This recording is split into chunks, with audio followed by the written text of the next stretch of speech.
देखिए, सफलता के बाद पिताजी आपके किसान थे, पैसे नहीं भेज रहे, ठीक है। ये सपना आपका था, सपना आपको है। ये रास्ता भूल जाइए कि आपको कैसे तपस्या करनी, क्या आप एन्जॉय करिए, सबसे पहले उस चीज़ से प्यार करिए। सपना आपका है, सपना आपको है, आप बिल्कुल आगे बढ़िए उस चीज़ के लिए। सर, मैं स्ट्रगल नहीं कहूँगा, ये हमारी नई जनरेशन जो हमारी है, हम लोग एक थोड़ी-सी मेहनत को स्ट्रगल कहना शुरू कर देते हैं। सर, आप एन्जॉय करिए ना, बहुत कम आए कोई बात नहीं, अगली बार करूँगा ना मैं। कि अगर आप हिम्मत अपनी हार जाएँगे तो आपका सपना हमेशा के लिए अधूरा रह जाएगा। अगर आप इतिहास को उठा के देखेंगे तो कई सारी हस्तियाँ हैं जिन्हें पूरी उम्मीद छोड़ चुके थे। यार, ये गाइडलाइंस होनी चाहिए आपके पास और आपको अपने आप को सेल्फ मोटिवेशन करना होगा अपने, क्योंकि उम्मीद मत करिए कोई गुरु आके कोई चुटकुला सुना दे या कोई एग्जाम्पल देख करके आपको हिम्मत बढ़ाए कि कुछ नहीं। ये फोर्स नहीं है कि पिताजी ने बोला 12 घंटे पढ़ें तो 12 घंटे। जी। मतलब लोगों को लगता है कि एक मानसिकता घर कर बैठी है, मेंटेलिटी लोगों की बीमारी भी हो गई है। जो लड़का ज्यादा जिसका पढ़ रहा होगा वो भैया नौकरी पा जाएगा। लोग क्या ऐसा सही है, ज्यादा पढ़ने पे नौकरी मिल जाएगी? आपने एक सपना बड़ा देखा है, आप दूसरों की जिंदगी को सुधारने का सपना एक प्रण ले रहे हैं अपने हाथ में। जैसे कि बता रही है, पढ़ाई हद से ज़्यादा, डॉक्टरी एक ऐसी चीज़ है, इसमें आपको 5 से 6 साल तो रेगुलर पढ़ना ही है। Hello guys, welcome back to all. नमस्कार, स्वागत है आप सभी का। मैं आपके साथ उत्कर्ष मिश्रा। आपका स्वागत है ऑफिशियल अधिकारी जॉब यूट्यूब प्लेटफॉर्म पर। अच्छा, जहां पर हम आपके लिए एक अच्छे पॉडकास्ट लेकर आते हैं कि जिससे कि आपको बहुत कुछ सीखने को मिलता है कि आखिरकार अच्छा हर एक फील्ड से आपके पास लेकर आता हूं कि भाई डॉक्टर कैसे बना जा सकता है, वकील कैसे बना जा सकता है, एक अच्छा टीचर कैसे बन सकते हो। उसके साथ साथ बहुत सारी चीजें आपको बताता हूँ पॉडकास्ट के जरिए, आपके लिए लाता हूँ। वीडियो को लिंक को मैक्सिमम शेयर करो। और आज फिलहाल मैं आया हूँ डॉक्टर एपी सिंह के सर के पास। सर जी, आपका स्वागत है जी। और आज सबसे पहले हम ये जानना चाहते हैं कि बहुत से बच्चे सर ऐसे होते हैं ना कि वो डॉक्टर बनना चाहते हैं। जैसे एक छोटा सा गांव का लड़का होता है कि वो सोचता है 10वीं पास किया, 12वीं में गया और उसने बायो लिया। किसी ने उसको बता दिया कि यार तुम डॉक्टर बन जाओ। उसको लगा डॉक्टर बहुत अच्छी चीज है, वो बनना है। अब वो डॉक्टर बनने के लिए क्या करेगा? सबसे पहले तो 12वीं पहुंच गया बायो के साथ, ठीक है। जैसे कि बता रही है, पढ़ाई हद से ज़्यादा, डॉक्टरी एक ऐसी चीज़ है, इसमें आपको 5 से 6 साल तो रेगुलर पढ़ना ही है। और सबसे पहले आपको नीट पास करना है, उसमें हर साल डिफ़िकल्ट हो रहा है, बहुत सारे कोचिंग सेंटर है, मेरे ख्याल से इसको हटाइए। सेल्फ आप जितना ज़्यादा पढ़ सकते हैं खुद से, सेल्फ रिवीजन जितना ज़्यादा होगा वो करिए, हर टॉपिक को पढ़िए, जितनी ज़्यादा हो सके उसके क्वेश्चन सॉल्व करिए। और हमारी बाइबल है एनसीईआरटी, जितनी ज़्यादा डेप्थ में उसमें जा सकते हैं, जिस तरह के क्वेश्चन एनसीईआरटी से निकल सकते हैं, जितनी ज़्यादा प्रैक्टिस है उसकी, और खुद में हिम्मत रखिए। वैसे आपको बहुत ज़्यादा प्रेशर आएगा वहाँ पर, आप नहीं झेल पाएंगे, तो खुद पे हिम्मत रखिए। हाँ ठीक है, कई बार ड्रॉप हो जाता है, कोई बात नहीं, आप कोशिश करते रहिए, आप पास हो जाएंगे। और मेन चीज़ है, आप बस प्रैक्टिस करते रहिए। मतलब डॉक्टर बनने के लिए नीट का जो एंट्रेंस एग्जाम है वो तो कंपलसरी है, जी हाँ, मैंडेटरी है, उसको क्वालिफाई करना है। जी, करना पड़ेगा। तो ये बताइए कि कितने घंटे बच्चे पढ़ाई करें? क्योंकि आज के टाइम अक्सर अच्छा लोगों को ये लगता है, गाँव में मैं देखता हूँ, शहरों में भी ये चीज़ है कि भैया शर्मा जी का लड़का है, अगर 10 घंटा पढ़ रहा है तो लोग बोलते हैं भैया वो बन जाएगा। जी। मतलब लोगों को लगता है कि एक मानसिकता घर कर बैठी है, मेंटेलिटी लोगों की बीमारी भी हो गई है। जो लड़का ज्यादा जिसका पढ़ रहा होगा वो भैया नौकरी पा जाएगा। लोग क्या ऐसा सही है, ज्यादा पढ़ने पे नौकरी मिल जाएगी? बिल्कुल नहीं। पहली चीज़, ये हमारे सोशल मीडिया ने या जो भी टॉपर बन गया उसने बता दिया, खासकर किसी अच्छे टॉपर पढ़े, किसका इंटरव्यू पढ़िए, कोई नहीं बताएगा। या फिर मुझे ले लीजिए, किसी भी एमबीबीएस बीडीएस किसके पास भी जाएंगे, मेरा बस इतना ही कहना है कि आप जो पढ़े अच्छे से पढ़े। मत देखिए कि 5 घंटे, 12 घंटे, 24 घंटे, नहीं। जो कंसेप्ट पढ़ रहे हैं भले आधे घंटे में समझ जाए या 2 घंटे में या 6 घंटे में, आप उसे अच्छे से पढ़िए, उसके सॉल्व करिए क्वेश्चंस और आगे बढ़िए उसके लिए। और कुछ नहीं, ये फोर्स नहीं है कि पिताजी ने बोला 12 घंटे पढ़ें तो 12 घंटे। मैं कह रहा हूँ कई बार अच्छे से पढ़ेंगे, एक बार दिल लग जाएगा उस टॉपिक पे, आपको 12 से भी ज़्यादा घंटे लग जाएंगे, आपको पता नहीं चलेगा। मेनली कंसेप्ट आप क्लियर करिए, चाहे आधा घंटा हो या 12 घंटे हो, इसमें मत जाइए। अच्छा, जैसे कि आज के टाइम में लोगों को ये लगता है कि जो है जैसे इंग्लिश मीडियम हिंदी मीडियम दो है। आजकल के लोग और जो पेरेंट्स होते हैं, गार्जियंस, उनको ये लगता है कि भाई एक लड़का अगर हिंदी मीडियम का है तो मतलब अनसक्सेसफुल हो सकता है, लेकिन अंग्रेजी मीडियम से बंदा नौकरी पा जाएगा। ये लगता है, ये भी बात सही है कि मतलब ये सही बात है कि हिंदी पढ़ने वाला लड़का कमजोर होता है, इंग्लिश पढ़ने वाला लड़का मजबूत होता है? नहीं सर, देखिए, क्योंकि हिंदी मीडियम से, हाँ ये चीज़ में समझ रहे हैं कि एनसीईआरटी से सब कुछ अब तक हिंदी मीडियम इंग्लिश मीडियम ही चल रही है। हम समझते बड़े हिंदी में, और नीट्स के एग्ज़ाम भी इंग्लिश में ही आ रहे हैं। आप फिजियोलॉजी, एनाटॉमी जो भी सब्जेक्ट में जाएंगे इस टाइम पे सब इंग्लिश में ही आएगा। मैं जा रहा हूँ कि आप वहाँ जाएंगे बहुत प्रॉब्लम होगी समझने में। तो ये कई सारे प्रदेश जो है, एमपी हो गया, आजकल इसकी डिमांड है कि हम किताबों को हिंदी मीडियम में कन्वर्ट करें। बच्चे को समझ में दिक्कत आ रही है। एक वर्ड लिखा है खासकर कि एनाटॉमी कुछ भी लिख दिया उसका, कि एक हिंदी मीडियम अगर नीट में जा रहा है तो सबसे पहले तो आपने एक सपना बड़ा देखा है। आप दूसरों की ज़िंदगी को सुधारने का सपना एक प्रण ले रहे हैं अपने हाथ में, तो इसके लिए आपको बायोलॉजी, फिजिक्स, केमिस्ट्री तो पढ़नी है। मगर सपना बड़ा है तो मेहनत भी ज़्यादा ही होगी। अगर आपको हिंदी मीडियम से तो एक मेहनत इंग्लिश की तरफ आपको और जाना ही पड़ेगा। नीट में इंग्लिश मीडियम क्वेश्चन होते हैं, आप क्वेश्चन पढ़े हैं और उसको समझ ना पाए तो उम्मीद तो बिल्कुल अलग है कि आप आंसर कर पाएंगे, कि आप समझ नहीं पा रहे क्वेश्चन को। तो इसीलिए आपको साथ में, उसके साथ ही चौथा सब्जेक्ट इंग्लिश के लिए डिक्शनरी रखिए और साथ में पढ़िए कि हिंदी में इसका मतलब क्या है और इंग्लिश में जो सब्जेक्ट चल रहे हैं उसका क्या मतलब है। उसे कोरिलेट करके अपनी हिंदी इंग्लिश को थोड़ा मजबूत करना पड़ेगा। मतलब जो लड़का हिंदी मीडियम से यदि वो डॉक्टर बनना चाहता है तो अंग्रेजी मस्ट है सर, उसको बाकियों से ज़्यादा मेहनत करनी पड़ेगी क्योंकि उसने सपना भी बाकियों से ज़्यादा अच्छा भी लिया है, फिर बड़ा है, जिम्मेदारी है इसमें, तो जिम्मेदारी यहाँ से आपको वापस पकड़नी पड़ेगी। सर लड़का कितना घंटा पढ़ाई करे कि वो नीट का एग्जाम क्वालिफाई कर पाए एंट्रेंस का? सर कितने घंटा मैटर नहीं करता इस चीज़ में, जिस फील्ड में है आप, बस आपको पढ़ना है, जितना ज़्यादा हो सके उतना पढ़ना है और तब तक पढ़ना है जब तक आप समझ ना पाए इस टॉपिक को। चाहे वो 1 घंटे में समझ में आ जाए या फिर वो 12 घंटे से भी ज़्यादा वक्त लग जाए, वो ये आप कितने अच्छे समझ सकते हैं। बस मेरा ये है कि एक टॉपिक पढ़ लीजिए आप, एनसीईआरटी बाइबल है हमारी, उसको जितना अच्छा समझ सकते हैं उसे समझिए, उसके जितनी तरह के क्वेश्चन बन सकते हैं वो करिए। एक यही आखिरी और पहला रास्ता आपके वहाँ तक नीट तक पहुँचने का, पास करने का तरीका है, और कोई दूसरा ऑप्शन नहीं है सर इसका। तो अच्छा, ये तो अच्छी बात थी। और आप लोगों ने देखा भी कि आपको एजुकेशनली कैसे खुद को प्रिपेयर करना है, क्या स्ट्रेटेजी होनी चाहिए। और हाँ, सबसे पहले आई थिंक यदि आप तैयारी करना चाह रहे हैं तो एक ब्लूप्रिंट आप तैयार करिए। बिल्कुल सर, एक स्ट्रक्चर तैयार करिए, गाइडलाइंस होनी चाहिए आपके पास, और आपको अपने आप को सेल्फ मोटिवेशन करना होगा अपने, क्योंकि उम्मीद मत करिए कोई गुरु आके कोई चुटकुला सुना दे या कोई एग्जाम्पल देख करके आपको हिम्मत बढ़ाए कि देखिए आखिरी में कोई भी नहीं, आखिरी वहाँ उस जंग में जब नीट के एग्जामिनेशन हॉल में आप होंगे, अकेले होंगे, वह अपनी हिम्मत आपको खुद ही बढ़ानी है। आप कितने अच्छे मार्क्स लाएंगे ये आपकी खुद की हिम्मत ही आपको डिटरमाइन करेगी कहाँ तक आप पहुँचेंगे। तो अपनी हिम्मत रखिए और मेहनत करिए।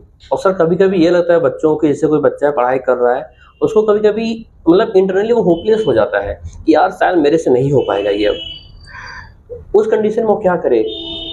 सर इस चीज़ का तो इतना ही है कि अगर आप हिम्मत अपनी हार जाएंगे तो आपका सपना हमेशा के लिए अधूरा रह जाएगा।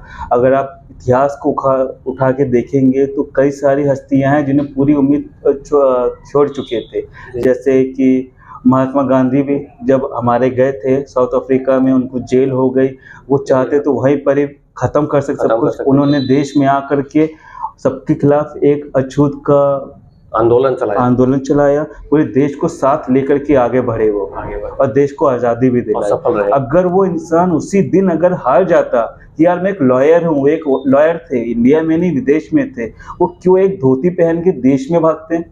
उसने हिम्मत बढ़ाई, तो आप उसी के शिष्य हैं। अब उसको बापू इतने प्यार से नहीं कहते, उसे मानना भी पड़ेगा और उनके आदर्श से चलना पड़ेगा। तो उनसे खाली ये मत सीखिए कि हम सच्चा और सच्चाई के लिए, ये देखिए कि आपको उनके साथ इतना बड़ा सपना उसने भी देखा था, पूरा किया, और आप भी करिए, आप भी मेहनत करिए, आगे बढ़िए। तो सर मैं थोड़ा आपके स्ट्रगल के बारे में जानना चाहता हूँ कि आपने अपनी पढ़ाई के दौरान किस तरीके से स्ट्रगल किया? सर मैं स्ट्रगल नहीं कहूँगा, ये हमारी नई जनरेशन जो हमारी है, हम लोग एक थोड़ी सी मेहनत को स्ट्रगल कहना शुरू कर देते हैं। सर आप एंजॉय करिए ना, बहुत कम आए कोई बात नहीं, अगली बार करूँगा ना।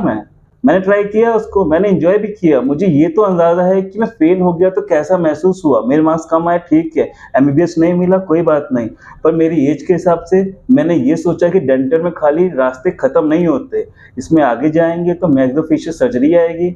दर्द है, मैं डॉक्टर हूँ, दर्द को समझता हूँ, दर्द को सॉल्व करता हूँ, और उस हिसाब से मैं डॉक्टर इसलिए बना हूँ कि दूसरों को एक मुस्कान दे सकूँ, उनका दर्द दूर कर सकूँ और वो आगे बढ़े।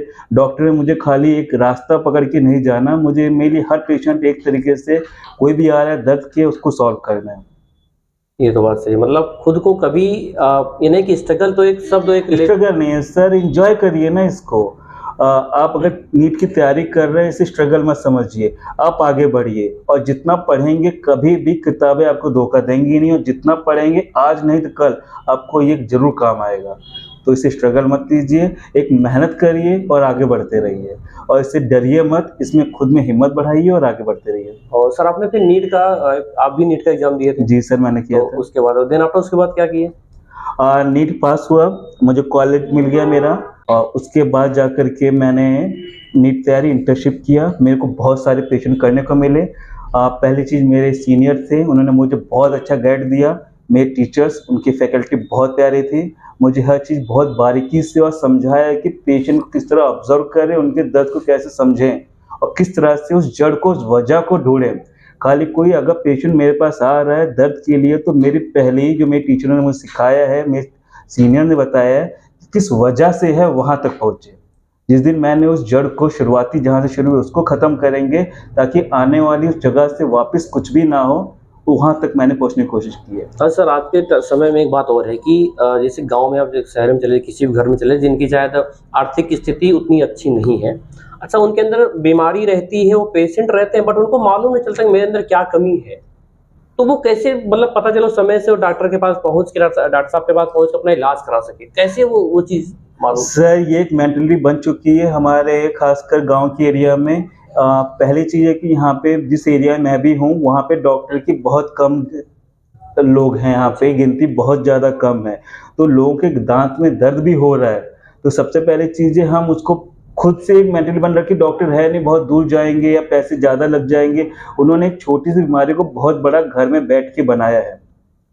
दर्द हो रहा है, ठीक है, हम कोई दवाई खा लेंगे, फार्मेसी जाएंगे, कोई दवाई मिलेगी, हम उसको खा लेंगे, दर्द खत्म हो गया। 3-4 दिन बाद फिर उन लोगों ने दर्द शुरू हुआ, उन्होंने वजह नहीं जानी।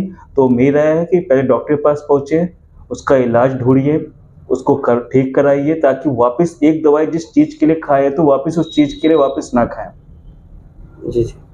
और अच्छा, वर्तमान समय में अब मैं कुछ बच्चों के लिए टिप्स चाहता हूँ आपसे कि मैं जिन बच्चों को पढ़ाता हूँ उनको थोड़ा आप टिप्स दीजिए कि वो अपने आप को कभी हतोत्साहित ना महसूस कर सके और इंटरनली कभी होपलेस ना हो, और उनका पढ़ाई में मन कैसे लगे। और सबसे अहम बात ये होती है सर कि बच्चे गांव से निकलते हैं हजारों सपने लेके, हजारों बच्चे कई सपने लेकर शहर को निकलते हैं पढ़ाई करने के लिए। किसी का बाप किसान है, किसी का फादर कुछ कर जैसे तैसे करके पैसे व्यवस्थित करके देते हैं, मेरा बेटा अधिकारी बन के लौटेगा या नौकरी पाके ही लौटेगा।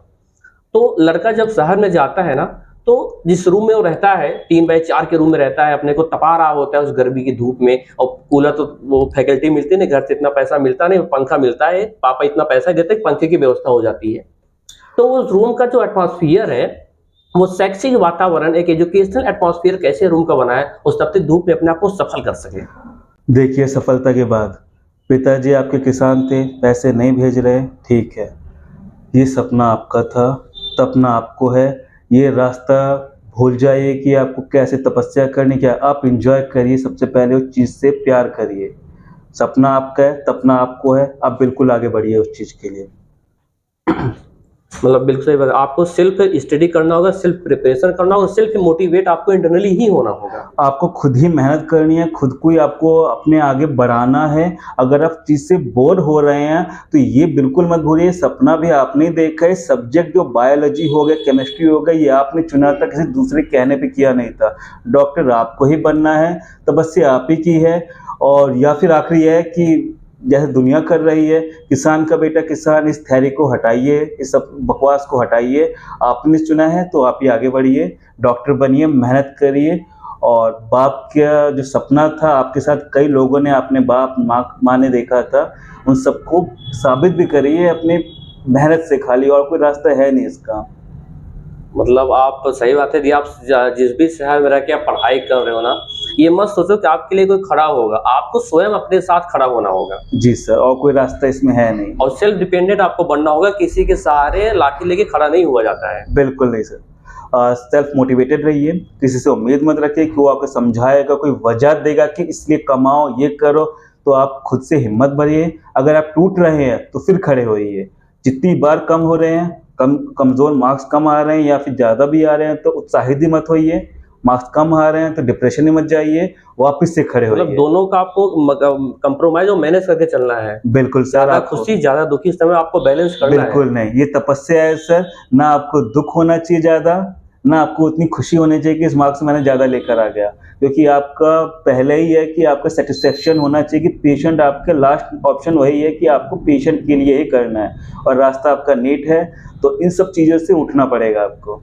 और एक बार बता दूं आप सभी को, जितने मेरे व्यूअर्स हैं भी, आप सबको, कि एक बार जानते हो, गांव एक कहावत है, कहावत ये है कि जितना चादर हो उतना पैर फैलाना चाहिए। देखिए ये जो फार्मूला है ना, बहुत पुराना हो गया। मैं तो कहता हूँ यार, अब ये जो इसको अप्लाई मत करो अपनी लाइफ में।